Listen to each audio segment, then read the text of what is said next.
Salut à tous, et comme tu peux le voir aujourd'hui, on m'a filé une Honda Easy, 46 cm je crois. Donc c'est une machine qui traînait au fin fond de la forêt. Ça doit faire un moment qu'elle est arrêtée. Il y a aussi des soucis avec ces machines là, notamment c'est la rouille quand c'est mal entretenu. Et bon bah celle-là c'est pas une exception. Le carter est bien rouillé, ça n'a pas trop l'air comme ça. Mais je veux dire cette partie là déjà, au bruit t'entends que c'est rouillé. Et il y a de la rouille perforante. Hein. Donc, comme tu as pu voir dans l'intro, le bac il est plein de mousse. Il y a de la mousse qui pousse dessus, je veux dire. Les plastiques sont passés au soleil un petit peu, surtout au niveau des manettes. Ici, tu vois, j'ai mis 2 Colson parce que c'est cassé. Hier, j'ai quand même mis un petit coup de dégrippant sur les roues, sur les relevages, sur les câbles. Bon, quand même pour donner une chance à l'huile de bien travailler. Mais bon, dessus on a des soucis. Hein. Je veux dire, les relevages fonctionnent. C'était un petit peu raide hier, mais là ça va. Tu vois. Donc relevage semi-centralisé, ce qui est très bien. Au niveau moteur, j'ai pas fait de vérification, j'ai même pas tiré la corde pour te dire. Ce qui peut être fait, bon, c'est démonter le filtre à air déjà. Faut voir s'il y a de l'essence, de l'huile. Bon, l'essence... ouais, ça sent le vernis, il n'y en a plus. Filtre à air, ça va être joli ça. Je m'attendais à pire. Je m'attendais à bien pire que ça. Bon, une petite colonie d'araignées hein, que j'ai ramené avec, mais il est presque même sauvable le filtre à air. Les filtres à air verts comme ça, c'est ceux d'origine Honda. Mais ceux à 7 balles Casto bleu, là, ça peut se monter dessus. Bon, tu as compris que le carburateur, il y a de fortes chances qu'on ait besoin de le démonter. J'ai remarqué aussi que les câbles avaient été trafiqués. Je le vois aussi ici, là, c'est pas un câble d'origine ça.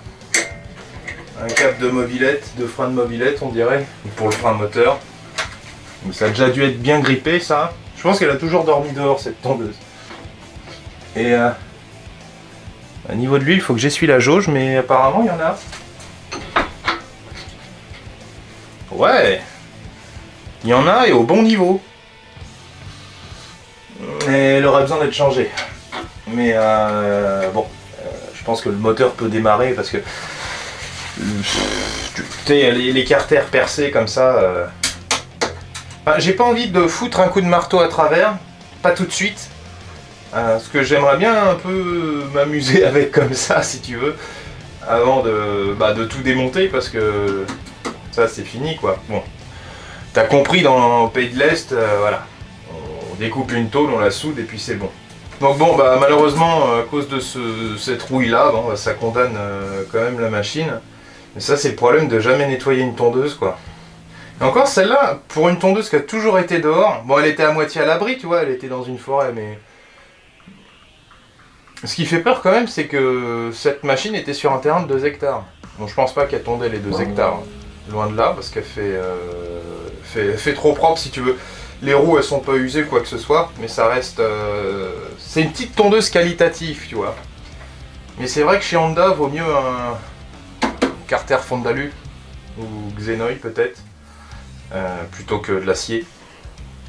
Donc celle-là date de 2007, et c'est une HRG 465C2. Donc 46 cm de coupe. Et là-dessus, bah, on a un petit GCV des familles. Je pense que c'est un 135 ou un 160.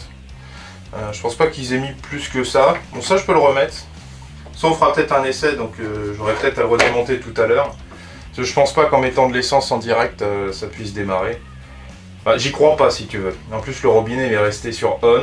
Donc l'essence, en fait, les propriétés de l'essence se sont évaporées. Et tout ce qui reste, normalement, c'est de la merde et du vernis là-dedans. Hein. Le câble de traction grippe un peu, le câble frein moteur fonctionne. Mais ce qui est étonnant, c'est que le câble de traction est récupérable, entre guillemets. Moi je vais m'amuser à le refaire fonctionner, mais il n'est pas d'origine et ça a été bricolé. Donc ça, bon, tu vois déjà les défauts d'une machine qui est pas très chère chez Honda. Bon, ici c'est une pièce en plastique qui tient les commandes, un peu comme sur certaines GGP d'ailleurs. Les commandes c'est pareil, tu vois, c'est assez cheap, c'est juste du métal. Bon. Ici on a le câble de frein moteur. qui est pas grippé, qui fonctionne. Il était un peu dur au départ, mais avec l'huile, donc c'est pas de la WD-40, hein. Ça n'a rien à voir, mais c'est une vraie huile dégrippante. Et ici, on a le câble de traction qui est aussi un câble bricolé. Et il ne revient pas assez pour désengager la traction. Donc si tu es chez toi et bon, que ça arrive, tu démontes le câble, la gaine, entièrement. Et tu mets ça dans un seau avec de l'huile de vidange hein, si tu veux, mais tu le laisses tremper 24-48 heures. Tu m'en diras des nouvelles. Bon après il faut le faire travailler avec les taux et tout ça, mais ça peut se récupérer un câble grippé. S'il casse pas avant. Les deux qu'il y a là, ils ont déjà cassé avant, puis ça a été bricolé. Je pense que le câble de traction c'est celui d'origine, mais le Z avait cassé, et du coup ça a été remplacé par un serre-câble et un autre morceau de câble à ce niveau-là.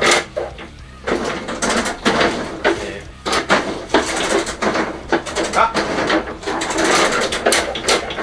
ouais, je pense qu'à force de... J'avais mis de l'huile en bas aussi, puis avec le tournevis, j'avais commencé à faire travailler. Waouh, et bah tu vois, ça revient tout seul. C'est pas pour faire de la pub, mais ça marche vraiment très très bien. Pour dégripper.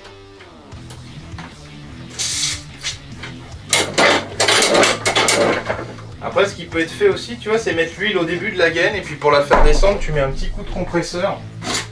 Ça va forcer avec l'air l'huile à descendre jusqu'au point où le câble est coincé en fait.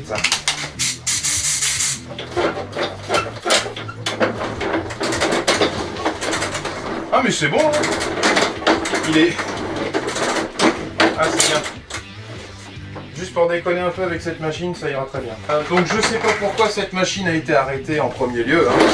Aucune idée. Parce que c'est pas la machine du nouveau propriétaire, mais enfin c'est celle qui était avec le terrain quand ils ont acheté, si tu veux. Donc ouais, eux ils s'en sont jamais servis et ça fait pas mal d'années. Je vais voir avant si le moteur n'est pas bloqué d'ailleurs. Il y a la bougie en place.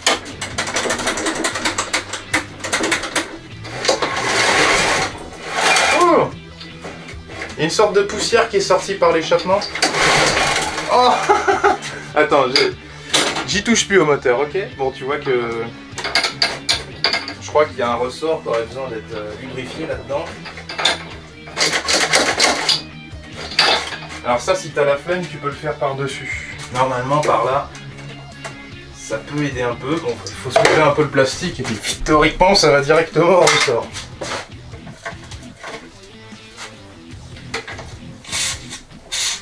Mais vu ce qui sort par l'échappement, ça va être plus marrant si tu veux en vidéo de le voir.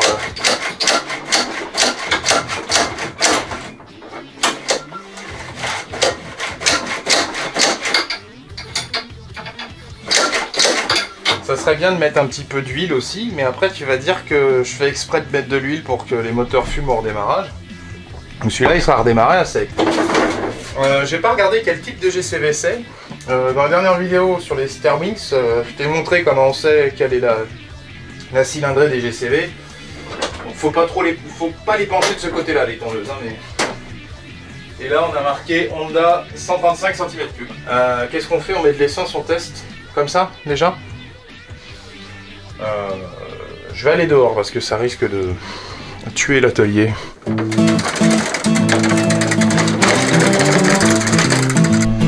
Bon, je vais pas vérifier l'allumage, à partir du principe qu'il y en a. Il y a de fortes chances qu'il n'y en ait pas parce que, comme je t'ai dit, la tondeuse était dehors. Je vais quand même enlever le filtre à air. Je vais la démarrer aux deux temps, au mélange.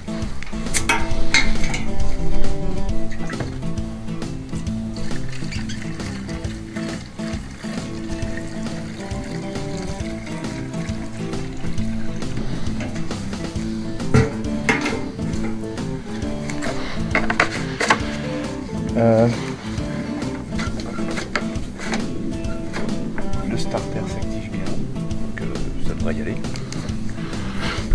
On va reculer un tout petit peu.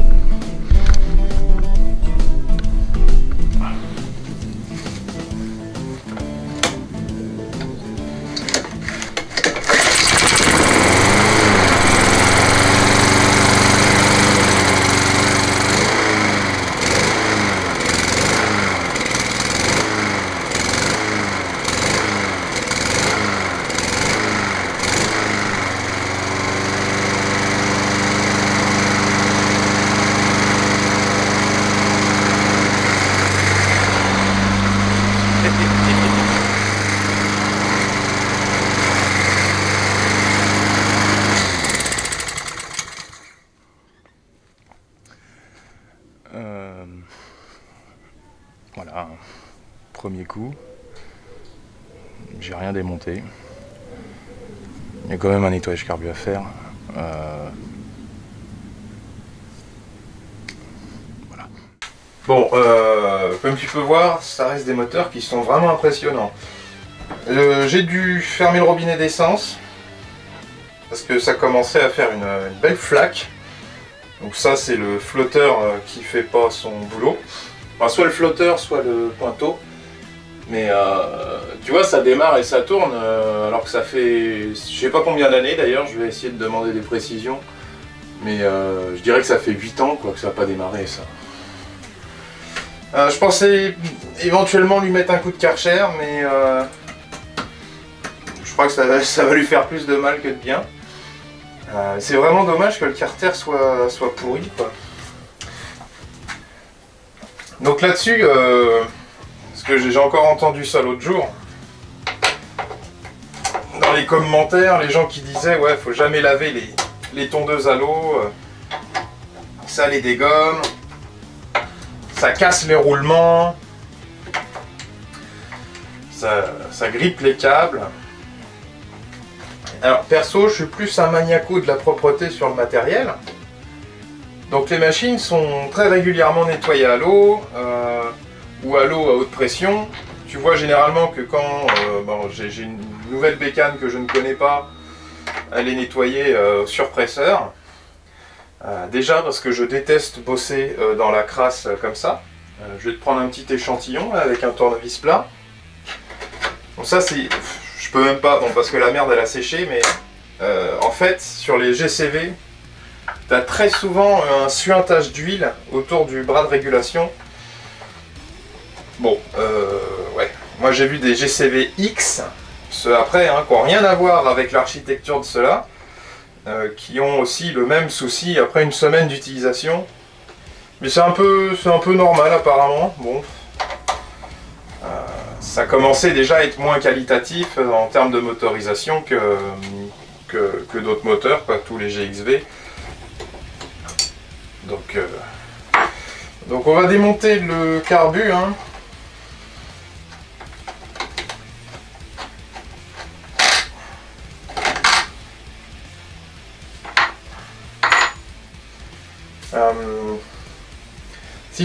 Pour la suite au niveau de YouTube, si je te filme des tondeuses, c'est des trucs qu'on m'a filé. Hein. Je vais arrêter d'en racheter, sauf éventuellement des trucs vraiment uniques. Mais sinon, c'est... Ouais, on a fait le tour. Franchement, on a fait le tour. Waouh! Il est bien crado le carbu quand même. Si tu veux voir comment c'est monté, bah t'as la vidéo avec les Stairwings, hein, où je t'ai filmé comment tout est assemblé. C'est pas les mêmes starters, c'est marrant ça. Ça doit dépendre des générations, il y a des petites différences. Ah oui, c'est la durite. À chaque fois j'oublie la durite, moi c'est...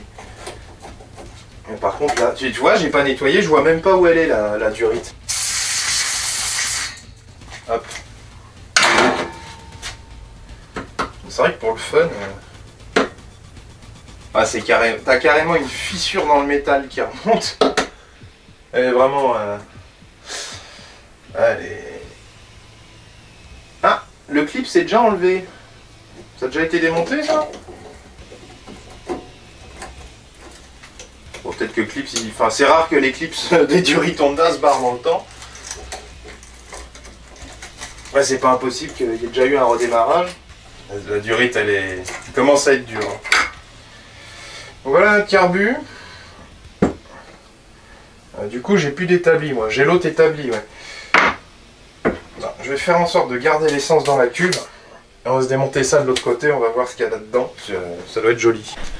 Bon, c'est quand même recommandé de nettoyer un peu l'extérieur. Et ça, je vais le faire avec ce qu'on va trouver dans la cuve. Normalement, c'est mon essence, mais il y avait peut-être autre chose avec.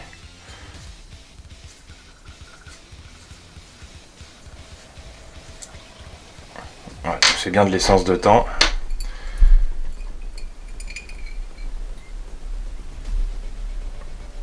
Non, donc il n'y a pas d'eau. Ça s'en va impeccable.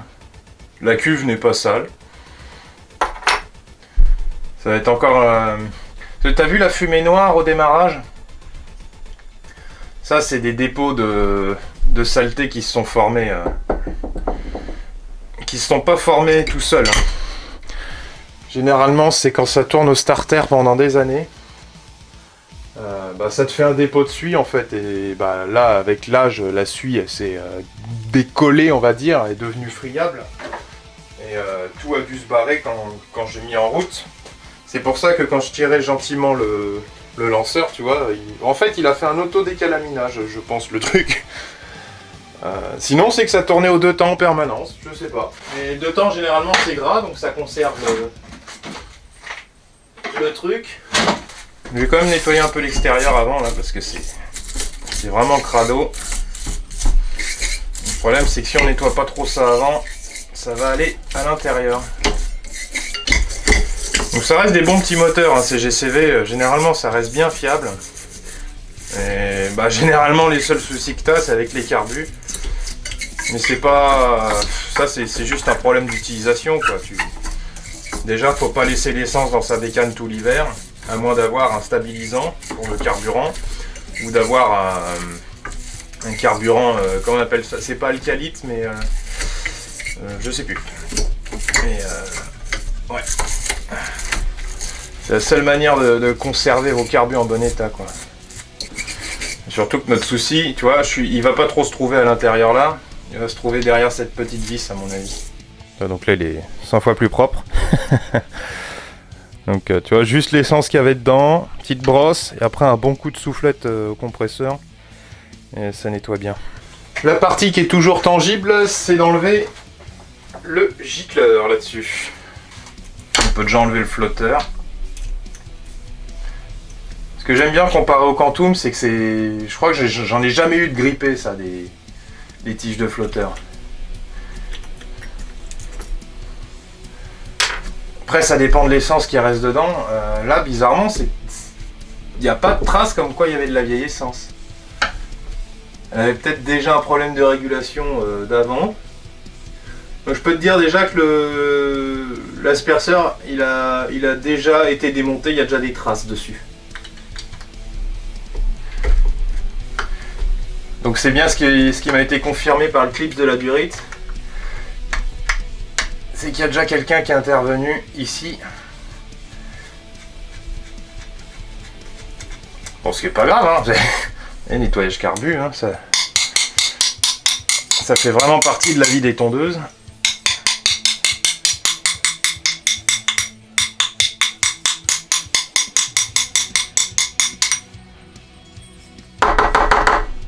Toujours chiant de les enlever, ceux-là. Je me demande si avec un aimant d'ailleurs on n'arriverait pas à choper le truc là. Ça pourrait être pas mal ça avec un petit... Ouais, il attire comme ça celui-là. Je vais enlever le métal qu'il y a dessus. Hein. Je sais pas si on peut le choper. Non. Non, c'est du laiton, c'est pas... Ça ne fonctionne pas.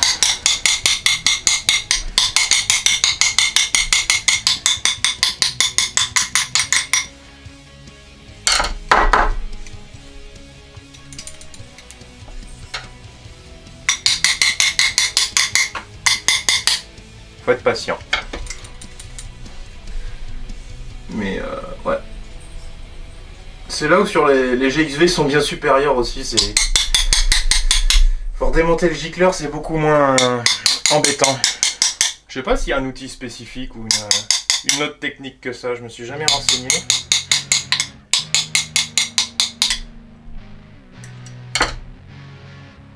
Vu ce que deviennent les établissements de réparation de motoculture, je peux te dire qu'il vaut vraiment mieux le faire toi-même. À moins de tomber sur un bon shop, mais ça, faut connaître la réparation en motoculture pour le savoir, quoi. Mais c'est pour ça, enfin, si vous pouvez, faites les choses vous-même, parce que vous n'avez aucune garantie de tomber sur un établissement qui fait son travail correctement, quoi. Bon, après ça fait le café, mais je veux dire, avec les sécurités, l'ACTA, tout ça, c'est... Ils ont réussi à détruire la motoculture, quoi. Entre les normes de pollution et tout ça, ils ont vraiment détruit C'est les normes de pollution, ça pollue, enfin ça fait en sorte que ça pollue vachement plus parce que ta bécane avant qui durait 20 ans sans problème carbu, et bah aujourd'hui, voilà quoi, au bout d'un an elle est changée, ou 2 ans, 3 ans, alors qu'avant une tondeuse tu la gardais mais longtemps quoi. Enfin quand t'achetais pas une merde avec un TQMC, mais tu la gardais quand même relativement longtemps. Et maintenant au bout de 3 ans, finito. Enfin, ça dépend ce que t'achètes. T'achètes une Honda HRH, t'es pas emmerdé quoi. Mais bon, c'est pas les mêmes prix. Bon, ça c'est trop gros par contre. Je trouve un brin plus fin. Et tu vois, enfin, moi ce qui me manque dans l'atelier, ça serait un bac à ultrasons pour les carburateurs. Mais par exemple, bah, sur le. Quand j'avais encore le John Deere avec le moteur bicylindre, j'ai emmené le carburateur démonté du tracteur, hein, enfin du moteur, démonté dans un atelier pour qu'il le passe aux ultrasons. Et j'avais pas ni ouvert le carburateur, ni démonté les éléments à l'intérieur. Les mecs, franchement, alors je sais pas s'ils l'ont réellement passé aux ultrasons, il y avait quand même des traces blanches sur l'aluminium du carbu, donc ça me laisse à penser quand même que ça allait dans le bain. J'ai ouvert le carburateur, il était mais rempli de merde quoi, pas nettoyé, dégueulasse. Et tu payes quand même bah, le nettoyage, enfin c'est de toute façon c'est pas un bon établissement. On a déjà une tondeuse là, le Skidoshi elle venait de là-bas, t'as vu ce que ça donnait hein. Donc bon, franchement tout le monde va passer à des bécanes à batterie et puis voilà. C'est tout ce qui va arriver avec ces conneries. C'est vrai que c'est embêtant que ce gicleur là il soit pas démontable. Bon, la vis de richesse, on va pas y toucher, elle a encore la capsule d'origine, tu vois. Bon, généralement les durites je les change pas spécialement. Tant que ça fuit pas, il n'y a pas, bon, y a pas trop de raison à dégager ça. Étonnamment, le robinet d'essence n'est pas cassé encore. Ça sur les GCV, le support il adore casser. Et là la vis ça me paraît bien grippée. La durite elle est complètement sèche, donc je peux pas la laisser. Peut-être qu'avec ça, en tapant ici avec un petit marteau, j'ai dit, pas un maillet.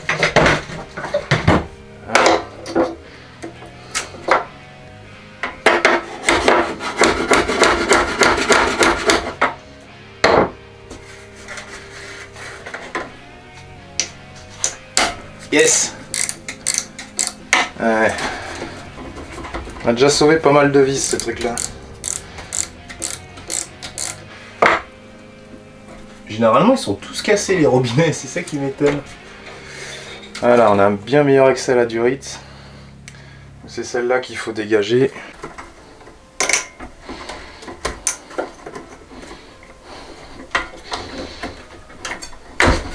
Voilà. Donc, bon ça c'est de la durite préformée, hein. Mais je peux, voilà, on peut faire un petit coup de comme ça ira très bien. Nouvelle durite, elle sera quand même protégée. Voilà. Il y en a un ici. Je sais plus si elle passe au-dessus ou en dessous. Je crois qu'elle passe comme ça, tout droite. Non, elle passe pas tout droite. Je sais plus où elle passe la durite. J'aurais dû regarder avant. Mais bon, ça... Ouais, parce qu'ici il y a la tringlerie. Non, elle passait pas au-dessus du truc. Elle doit être comme ça. Je vais déjà la remettre au niveau du robinet.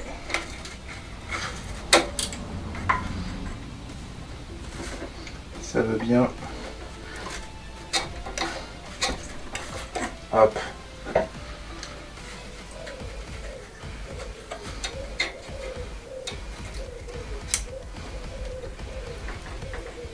C'est peut-être la durite qui fuyait. C'est peut-être pas le carbu. Enfin, je pense quand même, vu la mare d'essence. Alors, tac. Ouais, bah il n'y a aucun problème à ce qu'elle passe ici, la durite en fait. Très bien, ici on va remettre le petit cran du robinet.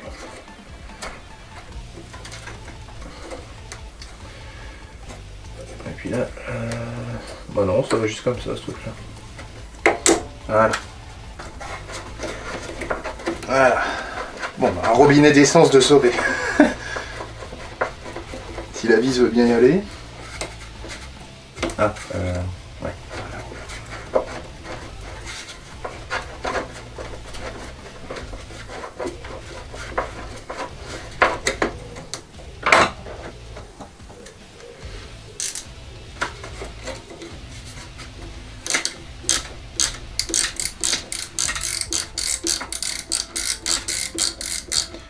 Le filetage est un peu dur, hein. Je sens un petit peu de corrosion là-dedans.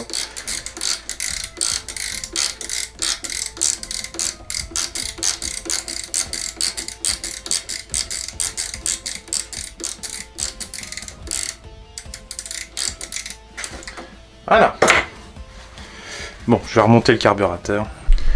Bon, je viens de remonter le carbu, je viens d'ouvrir l'arrivée d'essence. Visiblement, il y a zéro fuite. Donc on a réglé déjà un problème. Bon bah là-dessous, comme d'habitude, ça fait peur. Hein. Clairement, c'est zéro nettoyage. La lame a déjà été affûtée dans le passé.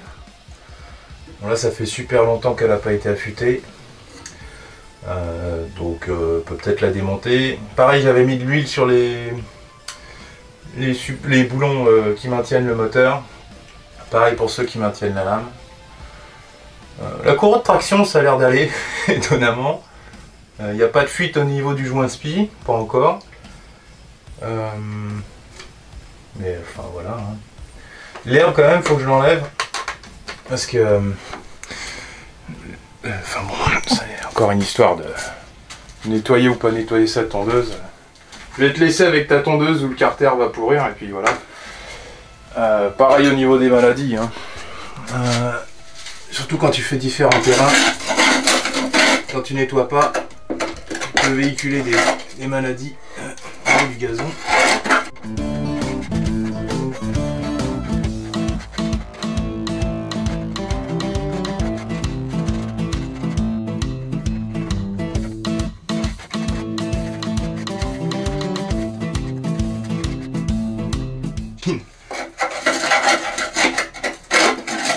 Enfin, stocker dehors, c'est jamais très bon, mais ah, les plaques, ah oui. Ouais. Ouais, bah là c'est le pire côté, ouais. Ah, ouais. En fait, le métal, il a éclaté avec la roue, mec. Donc, après, ça peut durer longtemps comme ça. Hein. Ouais, faut pas penser mettre un coup de karcher. Hein. De toute façon, le trou il devrait se boucher avec le gazon dégueulasse.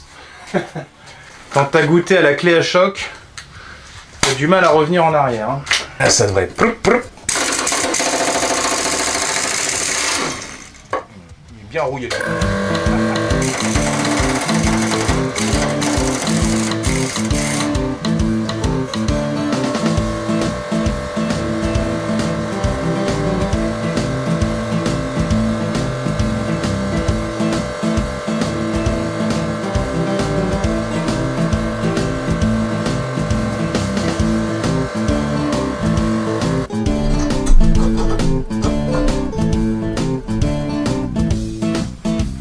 Elle n'est pas déséquilibrée.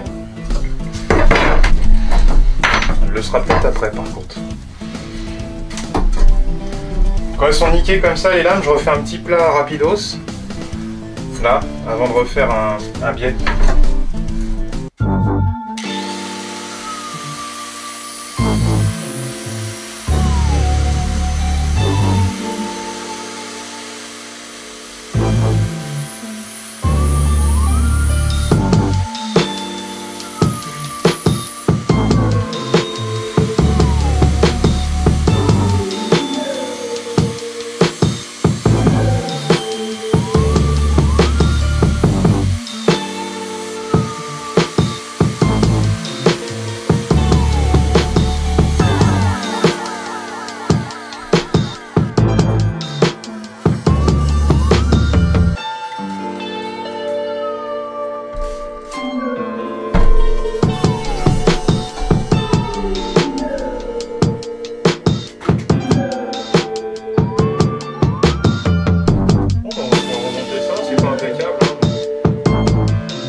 pendant que ça vidange, je vais jeter un petit coup d'œil au cliquet parce qu'ils font pas un très beau bruit.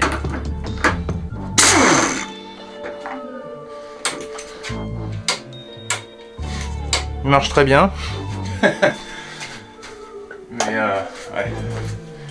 Ils font du bruit parce qu'ils n'ont jamais été regraissés. T'as vu, il n'y a aucun roulement de roue qui est grippé ou quoi que ce soit. Hein. Je crois qu'il n'y a pas de roulement de roue d'ailleurs. C'est des bagues en plastique. Bon, ici on a la clavette. Et là-dedans on va mettre un peu de graisse. Voilà, du 2 petits coups à la pompe à graisse. Sans rien nettoyer. Enfin, sauf ça quand même. Pas remettre des toiles d'araignée dans les cliquets. J'ai mis beaucoup de la graisse. On va en mettre un peu là-dessus. Éviter que les dentures ne s'usent de trop. Après le problème aussi c'est que ça attire la saleté. Et du coup ça peut créer une pâte à rôder. Donc, encore une fois il y a 2 écoles. Hop.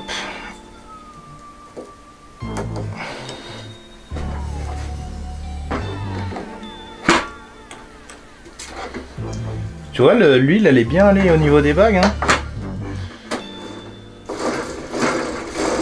Ah voilà. 100 fois moins de bruit.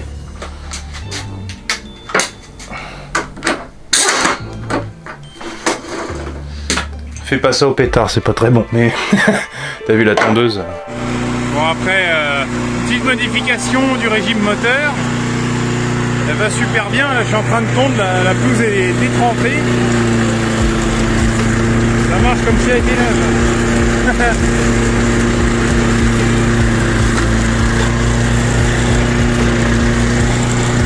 Regarde-moi ça. C'est pas impeccable. Voilà.